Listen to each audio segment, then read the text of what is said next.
TSN senior hockey reporter Frank Seravalli joining us now live from Philadelphia. And Frank, it's been a couple of weeks since the trade deadline and the deal that sent Mark Stone from Ottawa to Vegas, but it hasn't exactly diminished or impacted the close relationship between Brady Tkachuk and Mark Stone. What can you tell us about that?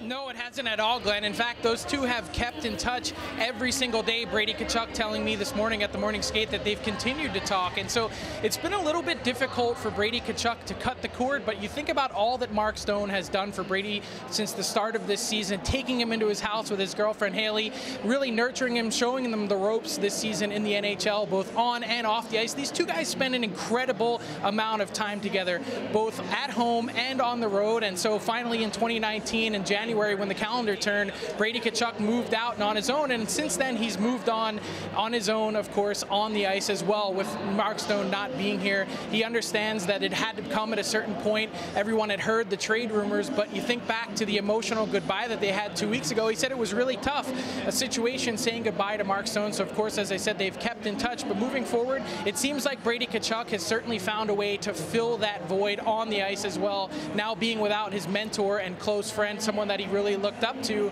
So he's had 4 points in his last 5 games here. Talking to Coach Mark Crawford today, he was saying that he's a guy that's really found a way to continue to add new dimensions to his game. You look at the way that he agitates around the net. He said that teams were starting to figure him out. He's found a way to add a new layer to his game moving forward. So something certainly that he picked up from Mark Stone as well.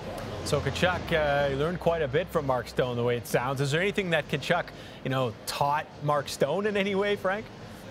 Well, yeah, it taught him how to play video games again. Mark Stone was saying, look, I hadn't played video games since I was 19 years old, hadn't picked up a controller, and that was one of the few things that Brady Tkachuk had brought to his house, his Xbox. So they played some Fortnite, played a little bit of Call of Duty, and I think on the ice as well, perhaps Brady Tkachuk was able to pass a little bit along to Mark Stone as well. The student teaching the teacher, because you think back to the season that Mark Stone has had this year, setting a career high in goals, now has set a career high in points since he's moved on to the Vegas Golden Knights.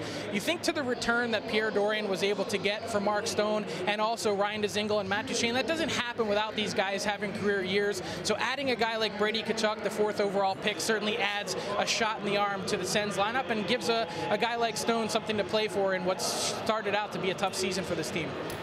Good stuff, Frank. Thanks for this. Yeah, I think the bond between Stone and Tkachuk will last for quite some time.